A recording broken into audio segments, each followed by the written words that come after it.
가지고 말씀을 나누기를 원합니다. 여러분들, 사람의 손가락은 몇 개일까요? 너무 어려운 질문입니까? 몇 개? 10개. 맞습니다. 예. 사람의 손가락은 10개이지요. 그러면 피아노를 치는 피아니스트의 손가락은 몇 개일까요? 10개. 예, 맞습니다. 피아니스트의 손가락도 10개이지요.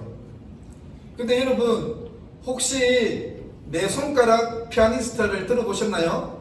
네. 어떻게 들어봤지?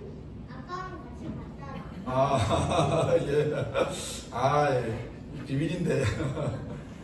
여러분들 혹시 그 이희아 양이라고 들어보셨는지 모르겠습니다. 이 이희아 양은 선천적으로 사지기형 장애인으로 태어났습니다. 그래서 원래는 손에 손가락이 5개가 있는데 이 희아 양은 손가락이 2개씩이 있습니다. 그래서 네 손가락 피아니스트입니다. 근데 원래는 이 어머니가 이 아이가 태어났을 때 손가락이 힘이 없었대요. 손가락이 힘이 없어가지고 그 연필을 제대로 잡지를 못했답니다. 그래서 어떻게 할까 고민을 하다가 손가락에 힘을 주기 위해서 피아노를 시켜야 되겠다. 그런 뜻에서 피아노를 시작을 했어요. 근데 이 아이가 손가락이 2개고 이러니까 피아노를 잘 안 치려고 했겠죠. 어렵기도 하고. 그래서 이 어머니가 참 대단한 신분인 것 같아요. 이 아이의 손을 늘 만지면서 희아의 손이 엄마 손보다 더 예쁘구나 이렇게 늘 말을 해줬다고 합니다. 그래서 이 희아 양이 엄마의 그 말을 듣고 힘을 얻어서 피아노를 쳤고 지금은 정말 유명한 피아니스트가 되었죠. 저 피아노 진짜 피아노 치는 걸 들었거든요. 그 쇼팽 뭐 그런 곡이 있던데 하여튼 일반 사람 손가락 10개 있는 사람도 쉽지 않은 그 어려운 곡을 반주하는 것을 제가 봤습니다. 그래서 참 말에는 이렇게 힘이 있구나. 어떻게 내 손가락으로 이렇게 아름다운 연주를 할 수 있을까? 참 저 희아 양을 보면서 뭐랄까 삶의 어떤 소망, 힘이 생기는 그러한 제가 설교를 준비하면서 그러한 시간을 가졌습니다. 여러분 말에는요 놀라운 힘이 있습니다. 이 희아 양처럼 절망을 딛고 일어날 수 있는 힘이 말에 있습니다. 하지만 또 반대로요 파괴적인 힘도 있습니다. 실은 오늘 우리가 읽은 본문에는 그 파괴적인 힘에 대해서 다루고 있습니다. 그래서 혀를 잘 다스려야 한다라고 성경 전체적으로 권면을 하고 있습니다. 어느 작은 마을에 교회가 하나 있었어요. 그런데 거기 목사님이 나이가 많았습니다. 오랫동안 그 교회를 섬겼고 그리고 많은 분들로부터 존경을 받았습니다. 그런데 어느 날 그 시골에 농부의 한 아내가 목사님을 헐뜯는 말을 퍼뜨리게 되었습니다. 소문은 금세 마을로 퍼지게 되었고 목사님도 정말 적지 않은 피해를 입게 되었죠. 하지만 이 소문은 사실이 아니었습니다. 이 농부의 여인이 거짓으로 꾸며낸 이야기였죠. 그런데 일이 커져버리게 된 거예요. 그리고 이 여인도 잘못했다는 것을 깨달았죠. 그리고 목사님을 찾아가서 용서를 구했습니다. 그러자 목사님께서는 이 용서를 구하는 여인에게 이렇게 말을 했습니다.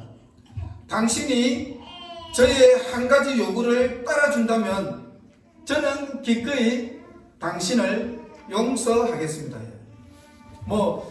여인이 잘못했으니까 기꺼이 따르겠다라고 했죠. 그러자 목사님은 이어서 이렇게 말을 했습니다. 집에 가서 암탉 한 마리를 잡으십시오.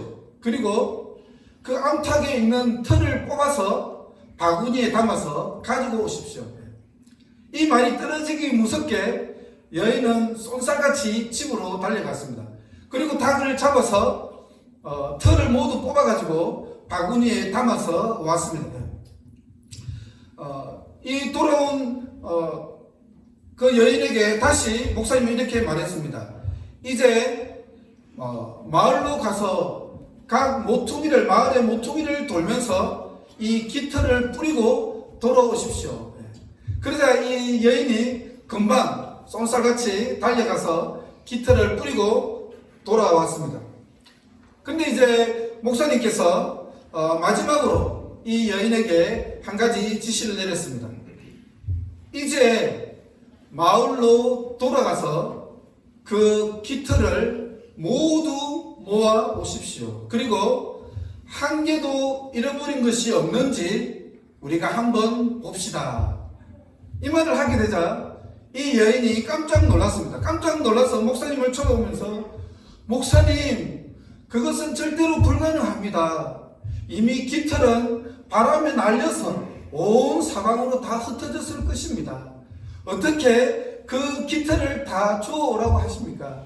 깃털을 다시 주워오는 것은 절대로 불가능합니다. 라고 말을 했습니다.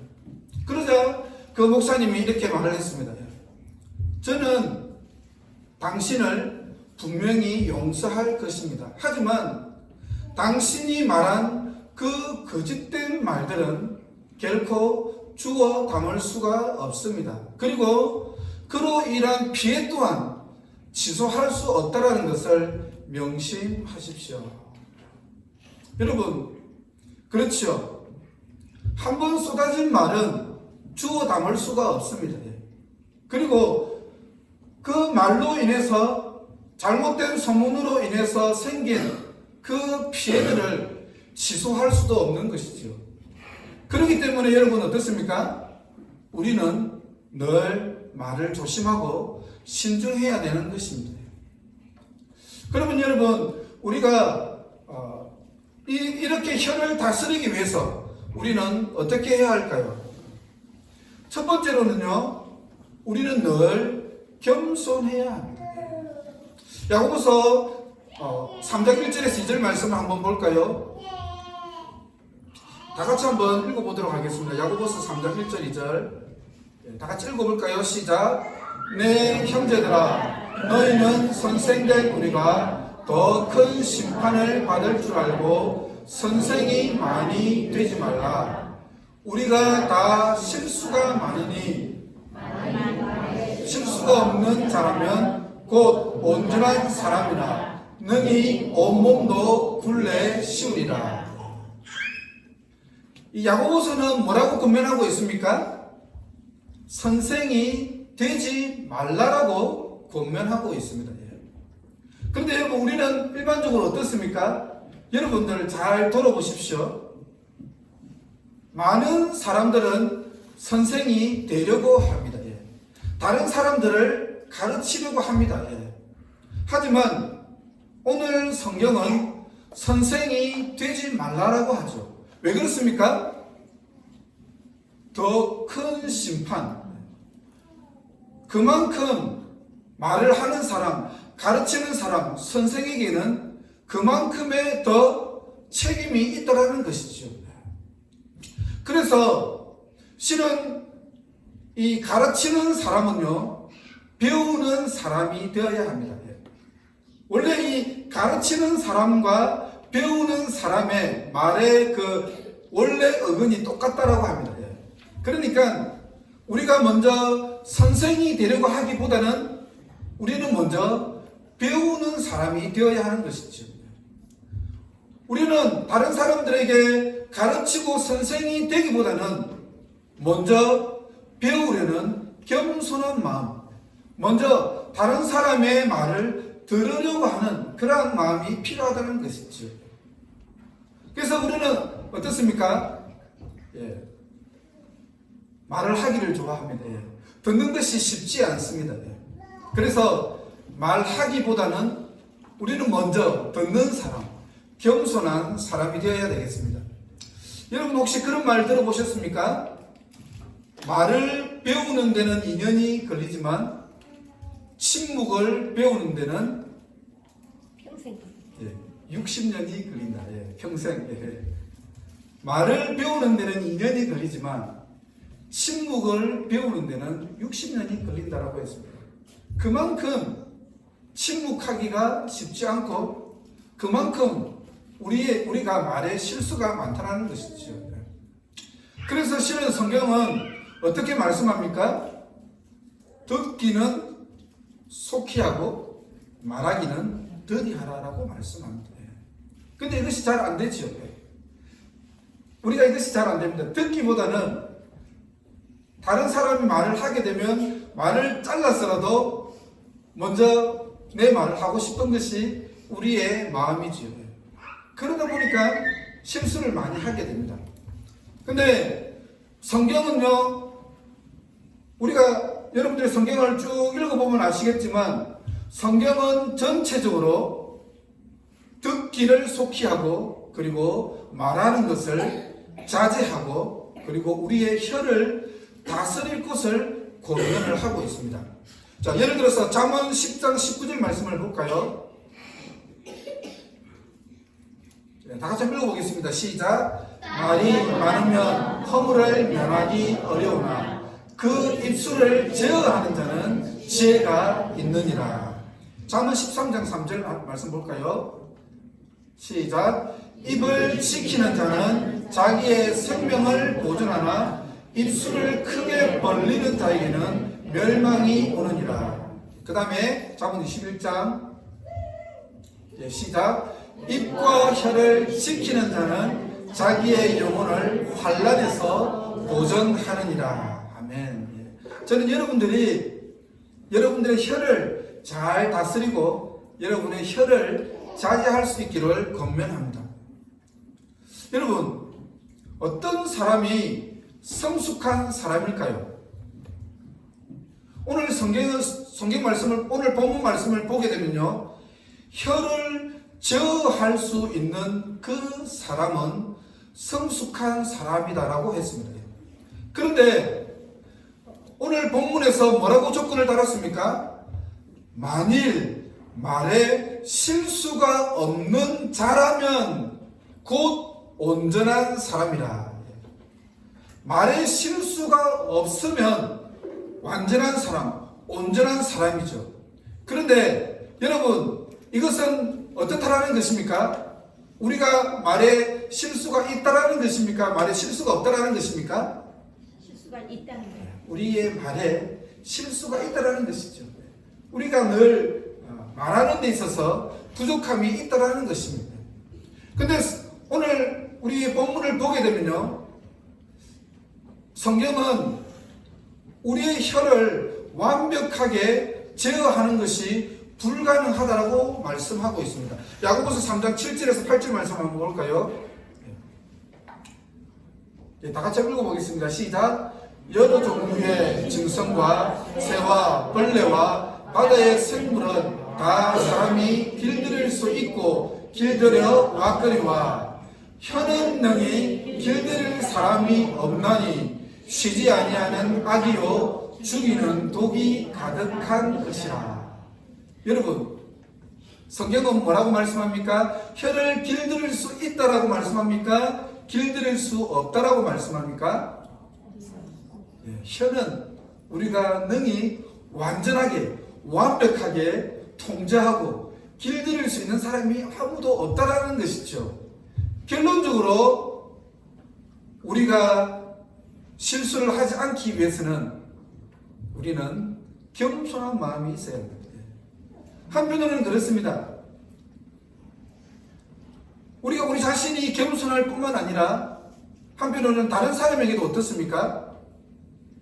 다른 사람도 말에 실수가 있다는 것을 우리가 이해해야 되겠죠. 그래서 우리는 늘 나 자신에게 대해서도 겸손하고 그리고 다른 사람에게도 겸손한 태도를 가져야 되겠습니다. 그래서 우리는 말을 하고 가르치는 자가 되기보다는 듣는 자, 겸손히 경청하는 자가 되어야 되겠죠. 그러면 어떻습니까?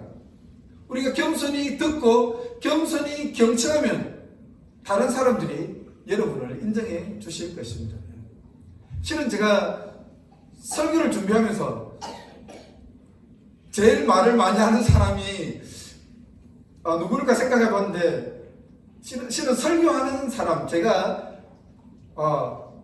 제일 말을 많이 한다는 그런 생각이 들어서, 그래서 설교를 준비하면서 저 자신이 먼저 겸손해야 되겠다라는 그런 마음을 가지게 되었습니다. 여러분들, 우리가 늘 겸손한 마음으로 다른 사람들에게 말을 하고 또 다른 사람들의 말을 들을 수 있는 하늘샘 교회가 되었으면 좋겠습니다. 두 번째로, 우리가 혀를 다스리기 위해서는 어떻게 해야 될까요? 우리가 이것을 기억해야 됩니다. 혀는 작지만 강력하다는 것을 여러분이 기억해야 됩니다. 혀는 작지만 어떻다고요? 강력하다. 혀는 작지만 강력하다는 사실입니다. 오늘 성경을 보게 되면요, 혀는 말에 물리는 제갈 같다라고 했습니다. 여러분들 혹시 말이 달리는 것을 보았습니까? 옛날 영화이긴 한데 배너라는 영화를 보게 되면요, 그 말들이 정말 엄청나게 에너지를 내뿜으면서 경주하는 그러한 모습이 나오죠.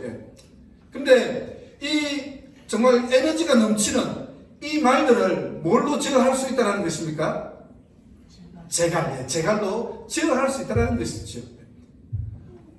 우리가 제갈로 이 말들을 잘 제어할 수 있으면 말들이 어떻습니까? 장애물도 뛰어넘게 되고 묘기도 뿌리게 되고 위기도 극복할 수 있죠. 말 한마디로 천냥빛을 갚는다라고 하지 않습니까? 그러나 말을 제어하지 못하면, 제갈로 이 말을 제어하지 못하면 어떻습니까? 잘못하면 말에 죽을 수도 있죠.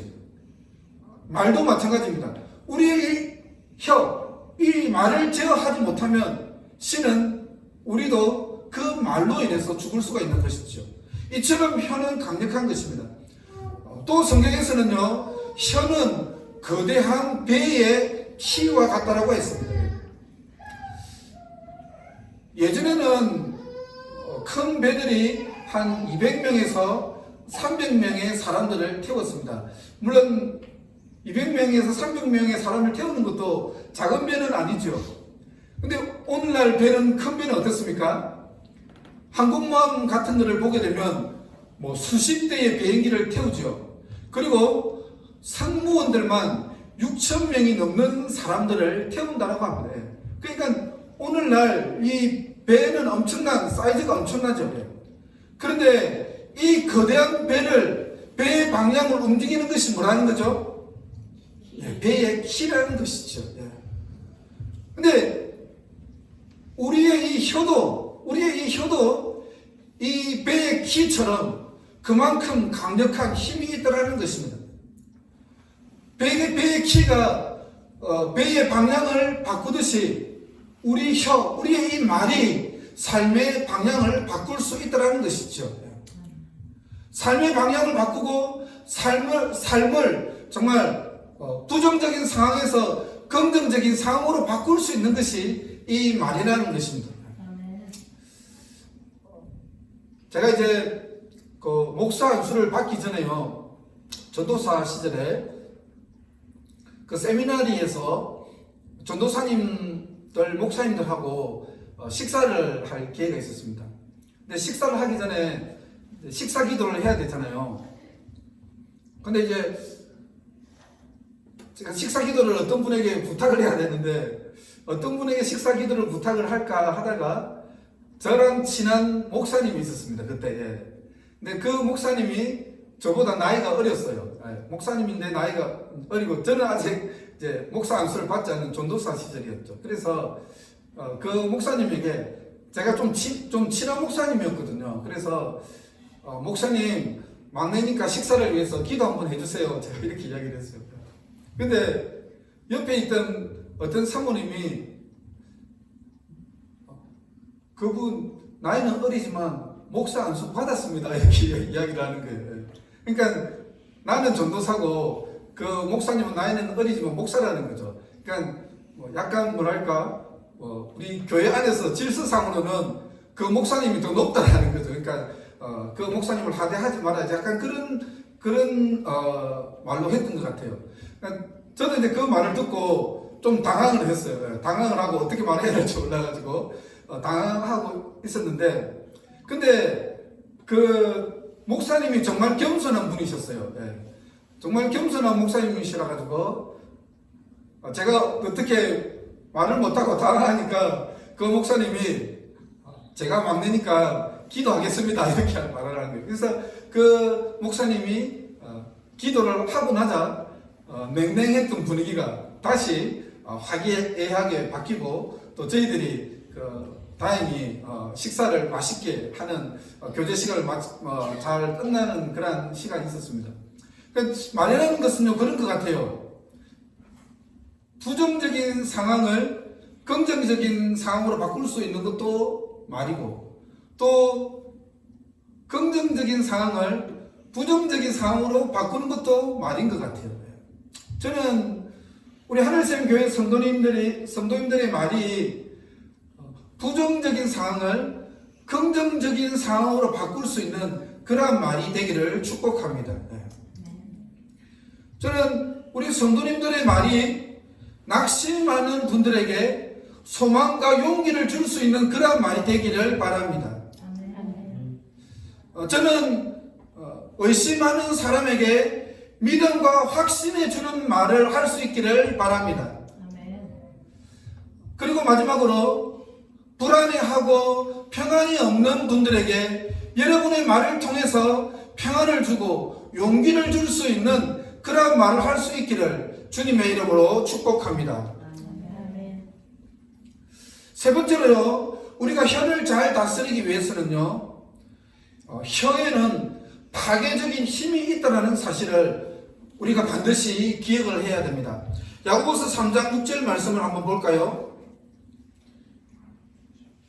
같이 한번 읽어보도록 하겠습니다. 시작. 혀는 곧 불이요 불의의 세계라. 혀는 우리 지체 중에서 온몸을 더럽히고 삶의 수레바퀴를 불사르나니 그 사르는 것이 지옥불에서 나느니라.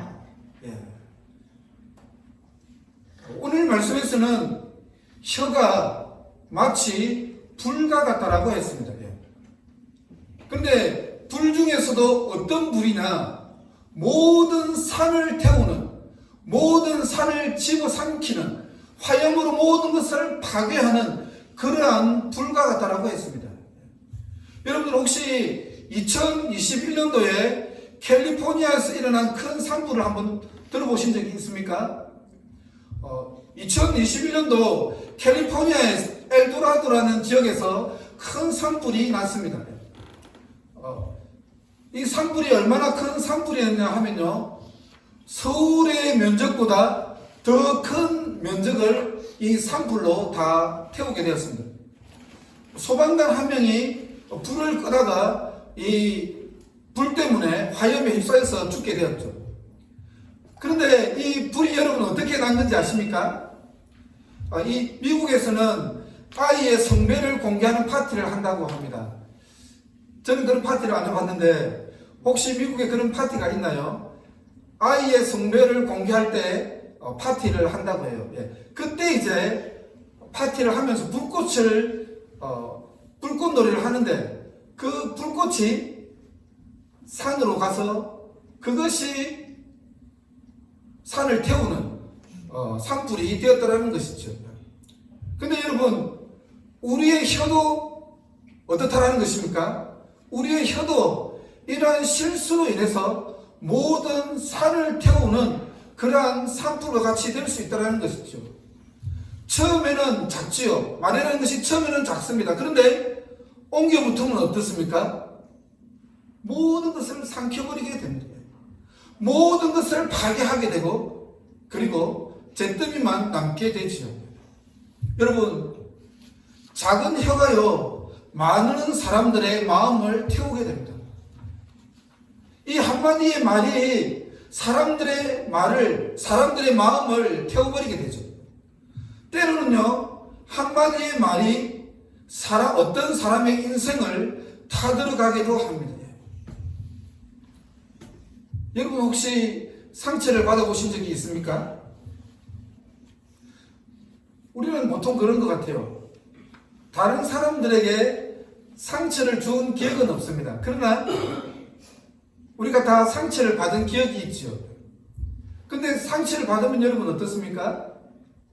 그 기억이 10년이 되고 20년이 되어도 그 상처가 지워지지 않습니다. 어쩌면 지금도 이러한 파괴적인 말, 파괴적인 언어로 인해서 상처를 받고 안타까워하고 마음 아파하는 그런 분들이 있을 것입니다. 혹시 이 자리에 말로 상처받은 분들이 있습니까? 여러분, 우리가 다른 사람들에게 말로 인해서 상처를 받았을 때 어떻게 해야 될까요? 다른 사람들에게 말로 상처를 받았으니까 다른 사람들에게 상처를 다시 돌려줘야 할까요? 우리가 이것을 반드시 기억했으면 좋겠습니다. 우리의 말 한마디가 사람을 살리기도 하고 사람을 죽일 수도 있다는 사실을 여러분이 다시 기억했으면 좋겠습니다. 우리의 마음속에 예수님이 없다면, 우리의 마음속에 예수님이 살아계시지 않다면 우리가 받은 상처를 그대로 돌려줘야 되겠지요. 그러나 여러분 안에는 예수님이 있습니까? 없습니까?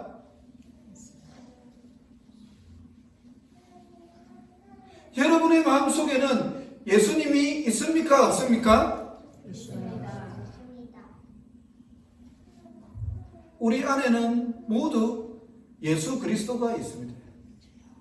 그렇기 때문에 우리는 받은 상처대로 다시 돌려주는 것이 아니라 다른 사람들을 살리는 말을 해야 될 것입니다. 그러기 위해서는 우리가 먼저 예수님 안에서 치유받고 회복되어야 되겠죠. 여러분들 그것을 기억했으면 좋겠습니다.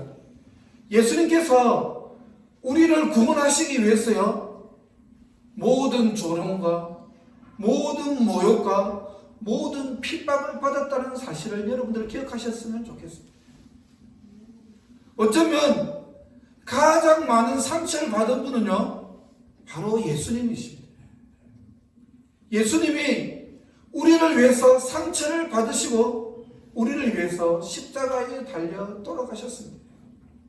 저는 먼저 하나님의 사랑과 하나님의 은혜 안에서 여러분의 마음속에 있는 그 상처가 치유되고 회복되었으면 좋겠습니다.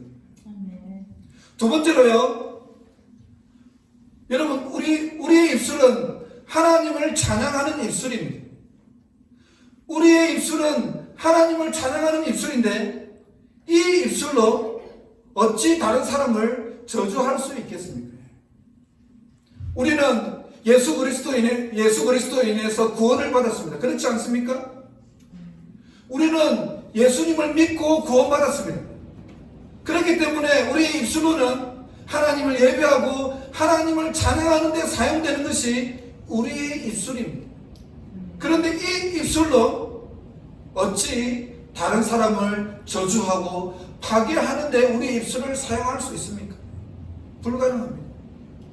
하나님이 주신 이 입술로 다른 사람을 저주하는 것이 아니라 다른 사람들을 축복하고 다른 사람을 살리는 그 놀라운 일에 여러분들이 사용되었으면 좋겠습니다. 물론 어쩌면 저의 설교가 목사님 참 말도 안 되는 소리를 하고 계신다라고 그렇게 생각할 수도 있을 것 같습니다. 어쩌면 말이 안 되는 소리일 수도 있습니다. 그러나 우리는 완벽하지 않죠. 우리는 완벽하지 않고 부족함이 많습니다. 그러나 우리가 조금만 노력했으면 좋겠습니다. 우리가 조금 완전하게 100% 100%로 우리가 완전하게 변화될 수는 없지만, 그러나 우리 안에 조금이라도, 우리의 마음속에 조금이라도 예수 그리스도가 살아계시다라는 것, 그 살아계신 증거가 여러분의 입술을 통해서 조금만이라도 나타날 수 있기를 주님의 이름으로 축복합니다. 예수님은 누가복음 6장 27절 28절에서 이렇게 말씀하셨습니다. 누가복음 6장 27절 28절 다 같이 한번 읽어보도록 하겠습니다. 시작. 그러나 너희 듣는 자에게 내가 이르노니 너희 원수를 사랑하며 너희를 미워하는 자를 선대하며 너희를 저주하는 자를 위하여 축복하며 너희를 모욕하는 자를 위하여 기도하라. 마태복음 5장 46절 48절에서는 이렇게 말씀하고 있습니다. 시작. 너희가 너희를 사랑하는 자를 사랑하면 무슨 상이 있으리요? 세리도 이와 같이 아니하느냐? 그러므로 하늘에 계신 너희 아버지의 온전하심과 같이 너희도 온전하라. 아멘. 여러분, 우리는 다 예수 그리스도를 우리의 마음속에 주인으로 모셨습니다. 예수 그리스도를 마음속에 주인으로 모신 우리의 삶 속에 예수 그리스도가 살아계시다는 그 증거, 우리가 정말로 거듭났다는 그 증거가 여러분의 삶 속에 여러분의 입술을 통하여 드러날 수 있기를 주님의 이름으로 축복합니다. 이런 의미에서 하늘샘 교회가 다른 사람을 살리고 회복시키는 그러한 공동체가 되었으면 좋겠다는 그러한 의미에서 제가 여러분들과 네 가지를 결단하기를 원합니다. 다른 사람을 살리고 회복시키는 하늘샘 공동체가 되기를 소원하며 결단합니다. 우리 다 같이 한번 읽어볼까요? 첫 번째 시작. 다른 사람을 비난하지 않겠습니다. 두 번째, 그 누구에 대해서도 나쁘게 말하지 않겠습니다. 세 번째, 내가 하는 모든 말이 유익이 되게 하겠습니다. 네 번째로, 다른 사람을 저주하기보다 축복하겠습니다. 아멘. 이러한 하늘샘 교회가 될 수 있기를 바랍니다. 마무리하도록 하겠습니다. 참 우리의 입술을 통해서 다른 사람을 구원하고 다른 사람을 살리고 또 다른 사람을 회복시킬 수 있는 놀라운 힘이 우리의 입에 있다는 사실을 우리가 다시 한번 기억하고 여러분들의 한 사람 한 사람의 그 말을 통해서 많은 생명을 살리고 많은 사람들을 따뜻하게 하고 힘과 용기를 줄 수 있는 그러한 여러분의 삶이 될 수 있기를 주님의 이름으로 축복합니다. 우리 마음이 상한 자를 고치시는 주님 함께 찬양하도록 하겠습니다.